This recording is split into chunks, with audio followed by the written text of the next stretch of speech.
계신 우리 모두는 다 믿음을 가진 사람들, 그래서 우리는 스스로에게 언제나 하나님은 나와 함께 계시도다 이렇게 고백을 하면서 우리의 신앙을 확인하고 살아갑니다. 그것을 신앙적인 표현으로 말한다고 한다면 임마누엘의 신앙이다 그렇게 말할 수가 있죠. 그런데 정말 우리의 신앙 정도를 확인하려면 신앙에 대한 자신감도 물론 중요하지만 사람들로부터 하나님이 너와 함께 계시는구나 이런 반응을 우리가 얻어내야만 합니다. 우리가 말하는 것, 또 우리가 행동하는 모든 일들, 이런 것들을 사람들이 쭉 지켜보면서 너를 보니까 정말 하나님이 살아계신 것이 틀림이 없구나, 너의 생활을 보니까 하나님이 너와 함께 하시는 게 틀림이 없다, 이렇게 우리를 향해서 세상 사람들이 말을 해줄 때에 비로소 그 사람이 참 신앙인이다 그렇게 말할 수가 있다는 겁니다. 오늘 우리는 본문에서 아브라함과 대화하는 두 사람을 봅니다. 한 사람은 그랄 지역을 통치하는 아비멜렉이라고 하는 왕이고, 또 한 사람은 그 나라의 군대 장관인 비골이라고 하는 사람입니다. 이 두 사람이 아브라함을 만나서 대화를 나누는 거예요.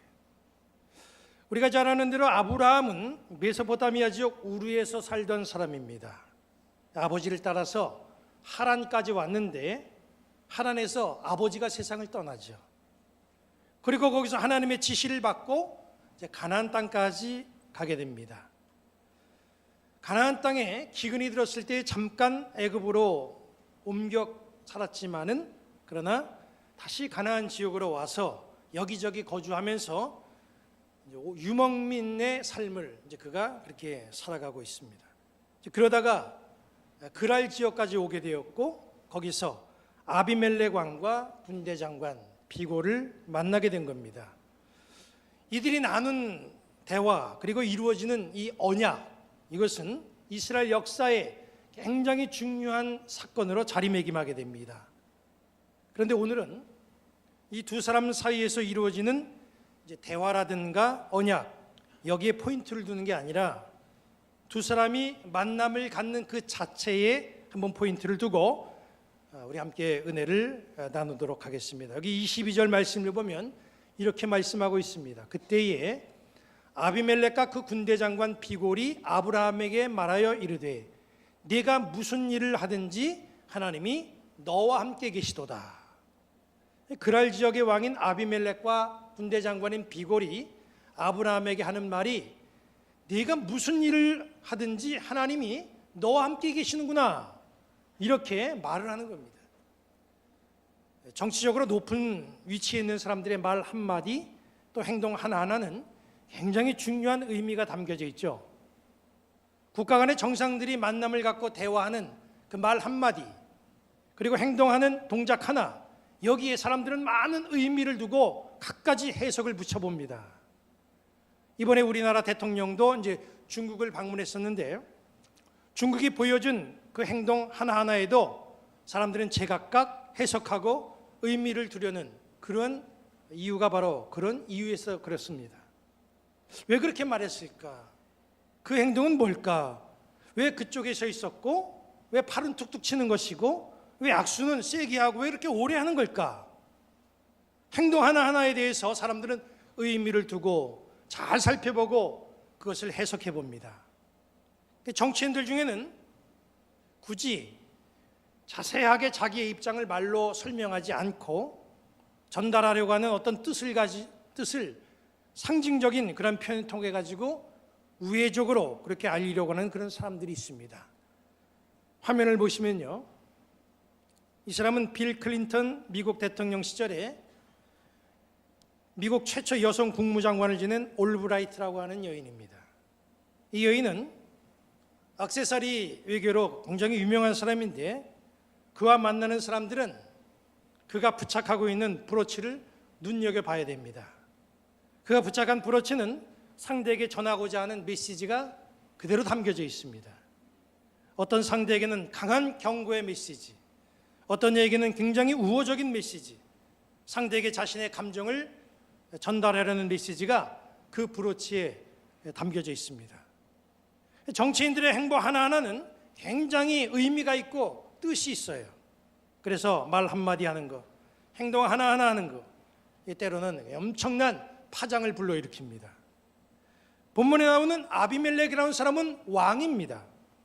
왕의 말 한마디는 굉장한 영향력이 있어요.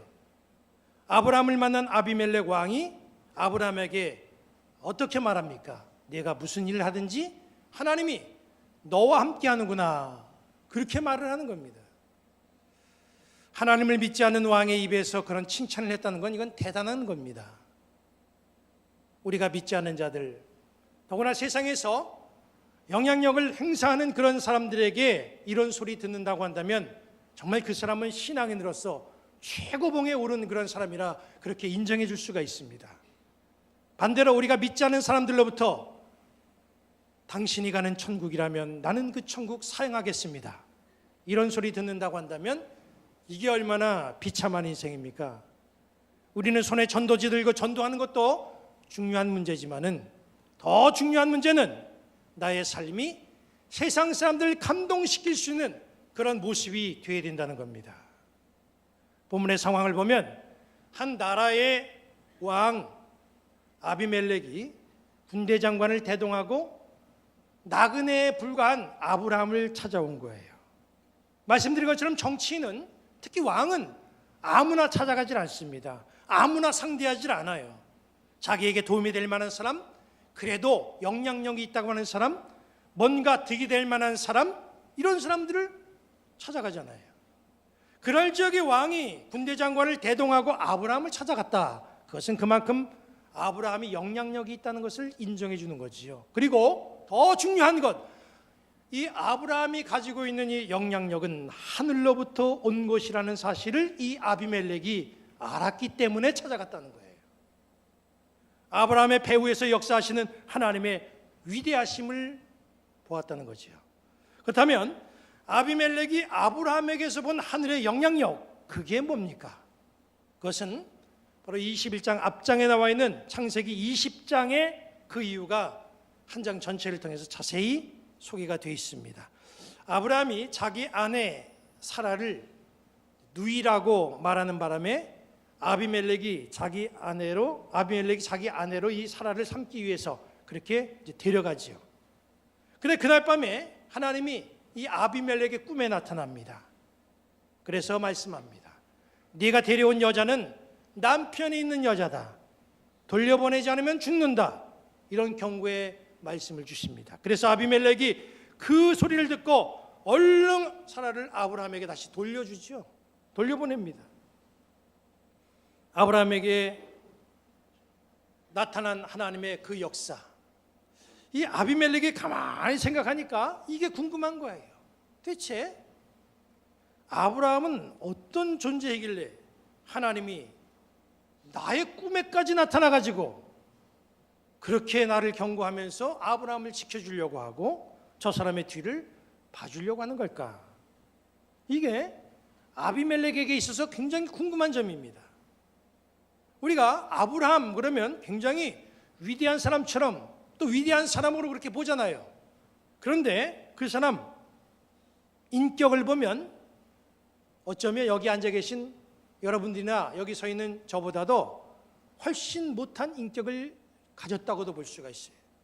뭐 다른 거 살펴볼 것도 없이 아내 문제만 봐도 그렇습니다. 아브라함과 사라는 어떤 관계예요? 아브라함이 이 아비멜렉과 대화하는 이 내용을 보면은 아브라함과 사라의 관계가 어떤 관계인지를 알 수가 있습니다. 창세기 20장 10절부터 12절은 이렇게 말씀하고 있어요. 아비멜렉이 또 아브라함에게 이르되 네가 무슨 뜻으로 이렇게 하였느냐? 아브라함이 이르되 이곳에서는 하나님을 두려워함이 없으니 내 아내로 말미암아 사람들이 나를 죽일까 생각하였으며 또 그는 정말로 나의 이복 누이로서 내 아내가 되었음이니라. 아브라함이 12절에 뭐라고 아비멜렉에게 말합니까? 사라는 나의 이복 누이로서 아내가 되었다. 그렇게 말하는 거예요. 그러니까 사라는 아브라함에게 누이 동생도 되고 아내도 되는 거예요. 족보상. 우리의 문화와 정서로는 이게 참 이해하기 힘들잖아요. 그 당시 그쪽 지역의 문화가 뭐 이러냐? 우리는 이 말씀을 읽으면서 거기에 관심 두지 말고요. 그런 모습 속에서, 그런 문화적인 상황 속에서 아브라함이 보여준 태도에 대해서 관심을 둬야 됩니다. 아브라함은 자기가 위험에 처하면 항상 사라를 이용합니다. 아브라함에게 사라는 평상시에는 아내예요. 그러니까 위험하면 누이 동생이 되는 겁니다. 다 가능한 거니까. 남들이 아내를 데려가든 말든 자기 목숨만 지키면 된다. 이게 아브라함의 인생관이었다는 거죠. 여기 앉아 계신 우리 여선교회 성도 여러분들, 이런 아브라함이 용납이 됩니까? 이런 남편이 용납이 돼요? 이해가 됩니까? 문제잖아요. 사실 아비멜렉도 아브라함이 보인 행동에 화를 낼 수밖에 없는 상황입니다. 아비멜렉이 뭐 일부러 남의 아내를 뺏어갔습니까? 창세기 20장 2절 말씀 보세요. 그의 아내 사라를 자기 누이라 하였으므로 그랄 왕 아비멜렉이 사람을 보내어 사라를 데려갔다 그랬어요. 누이라고 하니까 데려갔죠. 아내라고 했는데 데려갔습니까? 아브라함이 누이라고 말했기 때문에 왕으로서 무슨 압력을 넣고 뺏어가고 그런 게 아니라 누이라고 말했기 때문에 그래서 그걸 데려간 거죠. 그러니까 문제가 있다고 한다면 전적으로 이것은 아비멜렉에 있는 게 아니라 아브라함에게만 있는 거예요. 그런데 이 아비멜렉도 고개를 갸우뚱할 수밖에 없는 건 이런 형편없는 인격자, 이런 사람에게 하나님께서 도움을 주고 있더라는 거예요. 이런 사람을 하나님이 돕고 있더라는 거죠. 그럼 무엇 때문에 그런 겁니까? 하나님이 왜 이런 형편없는 사람을 도와줍니까? 왜 이끌어주고 왜 그 앞길을 인도합니까? 아브라함의 인격은 문제가 많은데 하나님이 왜 아브라함을 이렇게 이끌어주시는 걸까? 이게 궁금한 거잖아요. 그건 다른 게 아닙니다. 그건 바로 하나님의 약속 때문에 그런 거예요. 하나님이 창세기 12장 2절 3절에 어떤 약속을 했습니까? 내가 너로 큰 민족을 이루고 네게 복을 주어 내 이름을 창대하게 하리니 너는 복이 될지라. 너를 축복하는 자에게는 내가 복을 내리고 너를 저주하는 자에게는 내가 저주하리니 땅의 모든 족속이 너로 말미암아 복을 얻을 것이라 하신지라. 약속을 했어요. 하나님이 그렇게 해주시겠다고. 이 약속의 말씀이 끝까지 변치 않고 아브라함을 지켜주는 겁니다. 아브라함은 언약 백성이고 언약의 말씀 때문에 하나님의 인도하심을 받는 거예요. 그런데 이 언약의 말씀, 이 약속의 말씀은 그냥 이루어지는 게 아닙니다. 조건이 붙었어요. 그 조건은 창세기 12장 1절에 나옵니다. 너는 너의 고향과 친척과 아버지의 집을 떠나 내가 네게 보여줄 땅으로 가라. 이걸 그냥 문자 자체로만 이렇게 읽어보면 이사 가라는 건가? 다른 지역으로 가라는 건가? 다른 나라로 이민 가라는 건가? 위치 이동으로 우리가 그렇게 이 상황을 이해합니다. 여기 말 그대로라고 한다면 가나안 땅으로 가는 게 전부예요. 만약 이 말씀이 단지 거기에만 한정된 말씀이라고 한다면 이 말씀은 이스라엘 사람들에게만 국한된 축복의 말씀이지 여기 앉아있는 한국 땅에서 신앙생활하는 우리와는 이게 무관한 말씀이 돼버리고 맙니다. 하나님이 아브라함에게 주신 이 말씀, 내가 네게 보여줄 땅으로 가라. 여기에는 깊은 뜻이 담겨져 있습니다. 고향, 친척, 아버지 집. 여러분 어떤 생각이 듭니까? 익숙함이에요. 편안함입니다. 익숙해지면요, 사람은 편안해지게 돼 있어요. 편안해지면요, 다 좋은 것 같지만 문제점이 있습니다. 익숙하면 나태해져요. 익숙하면 변화되는 것이 싫습니다. 변화되는 게 오히려 두려워요. 생활도 점점 타성에 젖어들게 됩니다. 왜 그러냐면 편하니까 이게 좋은 거예요. 전례대로 전에 해왔던 대로 그게 안정적이고 그게 좋다 이렇게 되는 겁니다. 그런데 하나님이 아브라함에게 말씀하시는 요지는 그 삶의 패턴을 바꾸라는 거예요. 하나님이 나에게 보여주시는 비전을 바라보고 전진하는 자에게 복이 임한다는 거예요. 아브라함은 그 말씀을 따랐습니다. 아브라함이 그 말을 듣고 두려웠겠죠. 유목민들은요, 가문을 중심으로 뭉쳐 있습니다.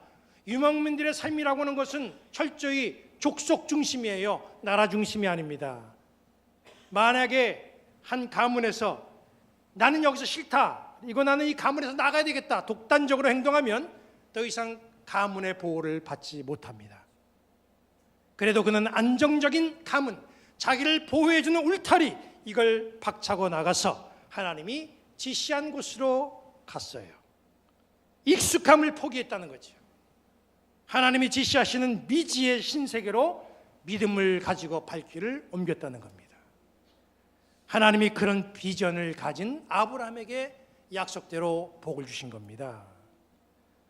아브라함이 비록 인격에 문제가 있고 때로는 비겁한 행동까지 보였어도 하나님은 아브라함의 배후에서 아브라함을 끝까지 지켜주셨어요.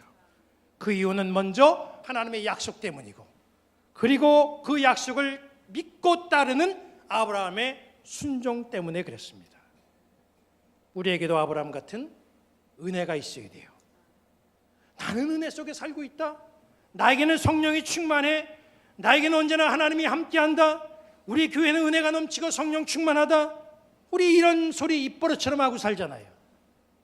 그러나 자화자찬으로 즐거워하고 위로받는 거, 이거는 무리입니다. 검증하는 건 내가 아니라 세상 사람들이 나를 검증해 줘야 되는 거예요. 세상 사람들이 나를 바라볼 때, 야, 저 사람 살아가는 삶을 보니까 하나님이 살아계시긴 살아계시나 보다, 틀림없이 살아있다, 이 교회 보니까 하나님이 살아계신 게 확실하다, 세상 사람들이 우리를 보고 우리 교회를 보고 그렇게 인정해 줘야 이게 확실히 검증된 거지요. 이건 세상 눈치 보라는 말이 아닙니다. 세상 사람들에게 박수 받을 만한 일을 하자는 거예요. 교회가 세상의 구설수에 오르는 이 시대에 정말 왕에게 존경받고 칭송을 받은 이 아브라함의 품이 얼마나 부럽습니까? 한나라의 왕과 군대 장관의 일개 나그네에 불과한 아브라함을 찾아와 가지고, 야, 네가 하는 일은 무슨 일을 하든지 하나님이 너와 함께하는 것 같구나, 이렇게 칭찬하는 이런 분위기, 이게 오늘날의 한국교회, 그리고 그 속에 존재하고 있는 우리 교회에 나타나게 되기를 간절히 소망합니다. 그렇게 되려면 자기 변화를 위해서 앞으로 나아가는 신앙적인 행동이 우리 가운데 있어야 됩니다. 우리는 예수님의 오심을 기다리는 이 강림절기가 정말 우리의 정체성을 다시 한번 확인해 보는 기회가 되어야 됩니다. 교회 안에서만 멋진 신앙인이다 그렇게 칭찬받으면 뭐예요? 세상에 나가서도 그렇게 보여줘야 되고 그렇게 인정받아야 되잖아요. 세상에 나가 살 때도 믿지 않는 사람들에게 참 멋진 신앙인이다 이렇게 인정받는 자들 되시기 바랍니다. 이쯤 했으면 이것이 아니라 어제보다는 오늘, 오늘보다는 내일 성큼 달라지는 변화된 내 모습이 사람들에게 나타나고 보여줘야 됩니다. 그렇게 되려면 익숙한 것에 머물려고만 하지 말고 하나님이 보여주시는 비전을 따라 움직이는 그런 신앙인들이 되어야 될 줄로 믿습니다. 하나님의 말씀에 순종해서 변화된 내 모습을 세상 사람들이 잘 바라보고, 야, 하나님이 너와 함께 하시는구나, 아브라함처럼 이런 칭송의 주인공들 다 되시기를 우리 주님의 이름으로 간절히 축원합니다.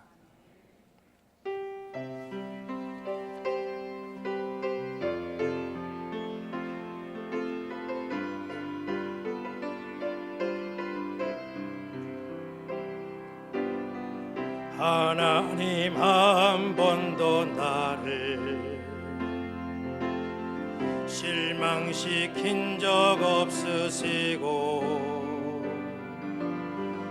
언제나 공평과 은혜로 나를 지키셨네. 신실하신 주,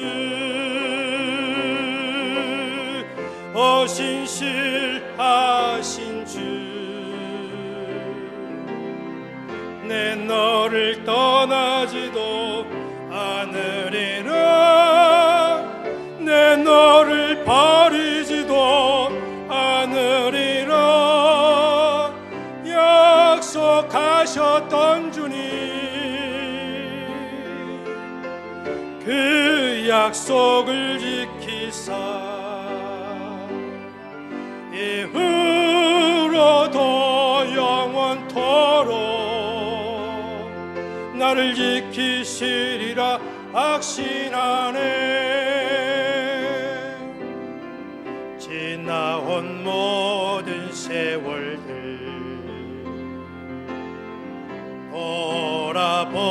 돌아보아도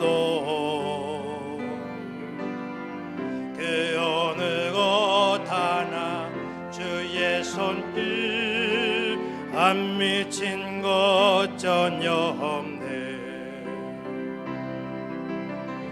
오 진실하신 주, 오 신실하신 주, 내 너를 떠나지도 않으리라, 내 너를 버리지도 않으리라. 약속하셨던 주님, 그 약속을 지키사 이후로도 영원토록 나를 지키시리라 확신하